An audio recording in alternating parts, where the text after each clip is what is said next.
Mga inutil kayong mga ICI kayo dyan. Mag-resign na kayo. Willing kayo to compromise para may transparency. Ang gagago nyo talaga, no? Kayo pa willing mag-compromise sa amin, sa mga tao. Eh, may constitutional right kami to information, di ba? Mga gago kayo dyan.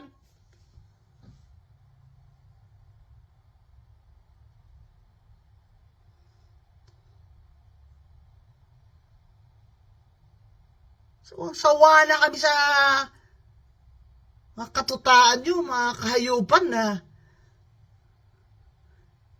walang mananagot. Walang mananagot. Si Romualdez pa ngayon ang hero? Aba, putang ama! Ang mastermind pa? Ang mag-state witness? Eh, yun ang i-recommenda nyo, mga ICI kayo, mga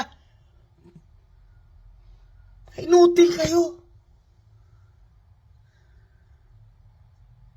Ang utos sa inyo ni BBM, si Saldi ko lang ang ikukulong nyo, yun lang yun? Yun na?